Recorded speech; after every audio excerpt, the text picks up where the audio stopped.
us again for another British Science Week interview by UMPO. Today we're getting quirky as Annabella chats to one of our favourite particle physicists.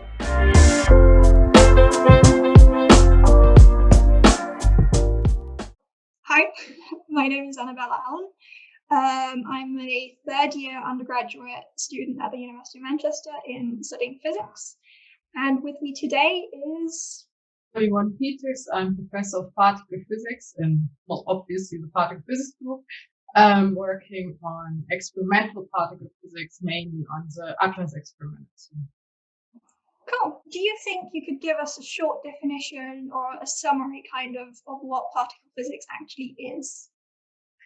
A summary. Well, so particle physics is a question basically of what the most fundamental building blocks of nature are and the most fundamental forces, where you look at the, something that doesn't basically get more fundamental and try to find then a description of that in the simplest way, in some sense, of nature. Okay, cool. And what do you do as a particle physicist? So I'm experimental particle physicist. So that means I mainly work on data analysis, although particle physics is very rich. So you can have people working on the theoretical predictions, on detector development, on the accelerator development. But yeah, my area is data analysis in the Atlas experiment, and in there mainly is a study of the most heavy elementary particles that we know, the top and the Higgs. And yeah, besides, first collecting the data, of course, and reconstructing it, it's then about trying to find out how we can study certain properties of the interaction with different methods that go from, statistical methods, obviously, but also machine learning methods and physics, or physical observables that we construct. Okay, that sounds really cool. So you mentioned that you specifically look at the Higgs and was it the top or the bottom? Sorry. No, the top quark.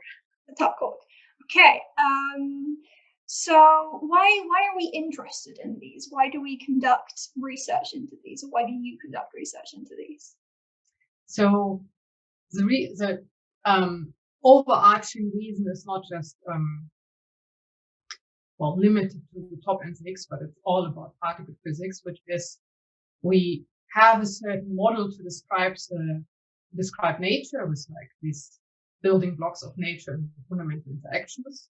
And it works quite well, but we know it can't answer all the questions. And one way, of course, to do that is, to specify in different possible areas where the so-called Standard Model can break together. If you look at the top and the Higgs, the top quark is the heaviest elementary particle that we know. So even though it's fundamental, it's, as far as we know at the moment, it's point-like, so it doesn't even have a dimension, but it's as heavy as a gold atom, which is huge compared to that. So this particle on its own is interesting because it's so heavy. The Higgs boson, which couples to mass, is itself also quite heavy. It's a bit lighter than the top, but not that much. But because it couples to the mass, it couples most, of course, so it connects most to the top quark. And if you think about many of the models that are beyond the current standard model, they often actually involve heavier particles or connections that involve coupling to heavier particles, which then makes the top and the Higgs particularly interesting. Amazing. Okay. How did you get into this career? And did you always think that this would be what you ended up doing as a job? The answer to the second question is no, I never thought so. I actually, when I started doing physics, I wasn't even sure if I wanted to do physics because I liked so many different things. I hadn't even done physics A levels, but I like math. Then when I studied, I thought, oh yeah, physics is a nice broad field. You can do so many things. You can easily get some job in the real world of, industry. And then somehow during the studies, I just found particle physics most interesting because some of these questions are, if you want to know answers about, what's in there, how is things made up, it's just the most fundamental one, if you know what I mean. Mm-hmm. And when I then had to choose my master project, I went to different groups, still wasn't sure, and thought maybe I'd do condensed matter or something more practical in some sense. But the group and the work in the particle physics group back at the university where I studied just seemed most interesting. And then from there, it just was almost unconscious decision that just went into the lab, worked there, found it interesting. Then thought to go on after my master's, a PhD in the field, still found it interesting, then a postdoc, still found it interesting, and somehow I ended up being a professor now, mainly by luck and just still finding it interesting. But yeah, I never thought I would be where I am now. Yeah, cool. Sort of like an intrinsic calling in that sense. So what is your favorite part of being a researcher / professor? Ooh, that's two questions, right? So for research, I think the most favorite part that I would say is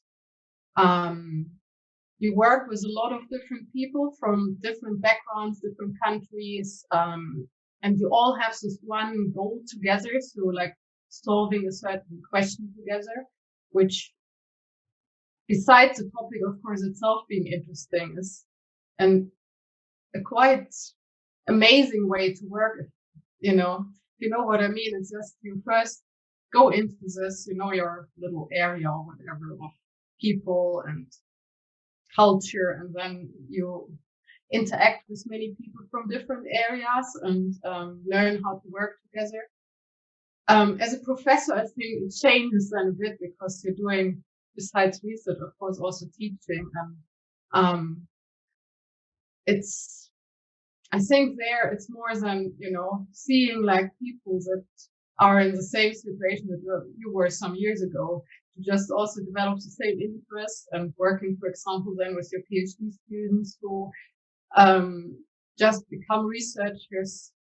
Well, they are researchers already, but like properly trained professional researchers and developing the same, qualities and interests. So I think as a professor, it's more different aspects that you are seeing, which are not just the research, but also the whole environment, so to say. Mm-hmm. Great. That's really interesting, actually. Okay. So, what advice would you give to people who are looking at becoming, like, either studying physics at university or looking into possibly, going into a research field in the future? Like some advice you'd give? I think the first advice is to just keep an open mind, because I remember when I started, or before I started my studies, I mean, you're so young, you don't really know what you want yet, and often you have so many interests, right, that you just can't decide what you want to do. You probably went through the same phase, right? And when I started, because I hadn't done physics A levels, I thought, okay, I can't do this. It's like, horrible. But then I decided to just try it. And I thought, if I try it for a year, I see if it works, if I like it, and then I continue afterwards, or have to, bite into the bullet and just take another path. And I think it worked out to keep this mindset of first trying what you want to do, even though you think you can't do it. And then still having a bit of backup plan to not completely freak out yourself. That's probably what I would advise from my own perspective. In terms of then becoming a researcher, I think a lot of that develops while you're studying, because you're exposed to different research groups. You can at research universities like ours, for example, you can get in touch with a lot of people from different areas and just keep this time during the studies to, just look into what kind of area you would like with lab, with research projects. And then I think it will probably develop automatically, even though it still will feel hard to choose. I mean, I think that's something which will never change from before studying until later on. Okay, so if you had to choose a favorite quark, would it still be the top quark because that's your research quark, or would you choose a different one? No, the top quark has always been my favorite, and I think it will always be my favorite. I mean, besides the great puns that you can do with the word top quark, because it's so heavy and different from the other quarks, it just makes it more special for me. So it's just, I don't know. Yeah, I don't think it will ever change that any of the other quarks is my favorite, to be honest. Okay. Right. So what exactly are you working on in your research with the top quark specifically? Like, what are you trying to achieve or find? So the project that I'm doing right now with my team is focused on the connection of the top and the Higgs itself. When you look at the Higgs boson in the standard model prediction, so the prediction that we so far seems to describe nature quite well, it has a certain property, but actually this property, which is called CP even, whatever that means now, this property is not yet fully studied. Now, what we look for is then something which is called CP odd. It's basically just the properties if you mirror the particle. And in many of the models beyond the standard model, you could have an extra CP odd admixture. And the motivation for it, besides that it would mean there is new physics, so it would be experimental proof for it, would be that then we can have, once you have a CP odd admixture, what can happen is that you can, in principle, have some property called CP violation. Now, you don't have to know the details of what that means, but the main point is that CP violation is what we actually need to describe why we're living in a matter-dominated universe. So all the things that surround us, and as far as we know, the universe is all matter. But in Big Bang theory, matter and antimatter were created to equal parts in the beginning. So all the antimatter must have disappeared. And one of the conditions for explaining this is the CP violation. So what we're trying to basically find is an area of, well, in the Higgs sector, so the top and the Higgs connection in my particular case, with which would help us to explain the matter dominance of the universe nowadays, with the Higgs sector. Probably said Higgs sector now twice, but yeah. And yeah, that's the focus of my team right now. We look at all possible processes that we can have where the top and the Higgs couple with the Atlas experiment, which is quite challenging because you always have a lot of backgrounds and some of the processes have a low probability of being produced.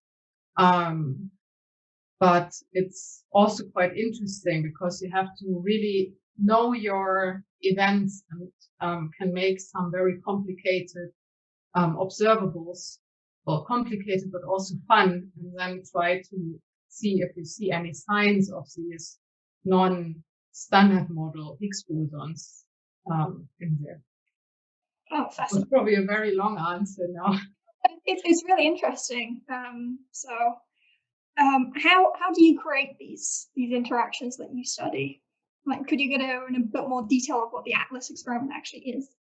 Yeah. So before I talk about the Atlas experiment, I probably then have to talk about the Large Hadron Collider at CERN. So it's a 27-kilometer ring where we have protons that one bunch basically goes, or several, clockwise and the other goes anti-clockwise.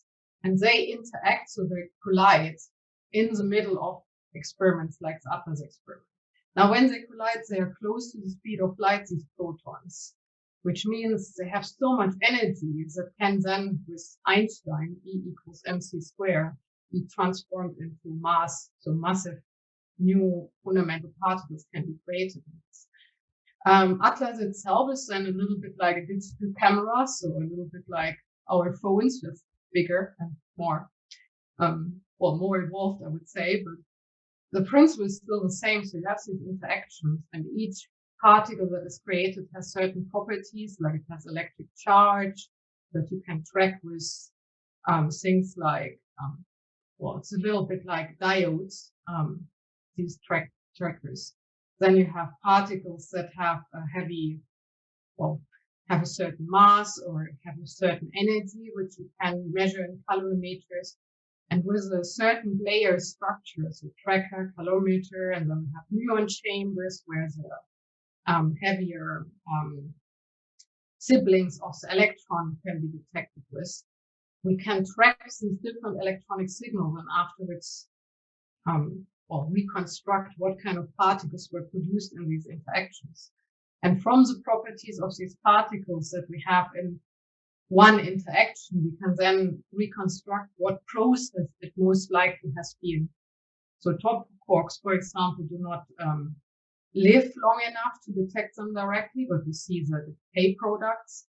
And with the properties of the decay products that we then see the electronic signals for in the detector, we can then infer that it has been a top quark, which of course means we also have to directly work with the theorists, because the way how it decays the top quark, for example, or how the process should look like is something that the theorists would calculate for us. We then put it in so-called Monte Carlo generators, so something that simulates the processes. Then of course have to compare that with individual data of different particles, different processes, and then can actually compare that to what the data really looks like. Okay, so a lot of steps, but seems to be worth it. Yeah, it's a lot of steps, but when we're 3,000 people in the collaboration, and even though it sounds a lot, everyone is kept quite busy. Amazing. Right. Thank you very much for taking to talk to us today. Yeah. Thanks. Well, thank you for the invitation. It's fun. Thank you for joining us for today's interview. We really hope you enjoyed it and that you will join us for the last day of British Science Week tomorrow, where we will be chatting to Tobias Galler, a statistical physicist. Don't forget to like and subscribe and share the word to your friends. The hashtag is BSW21 and our social media accounts are @UOM Phys Outreach.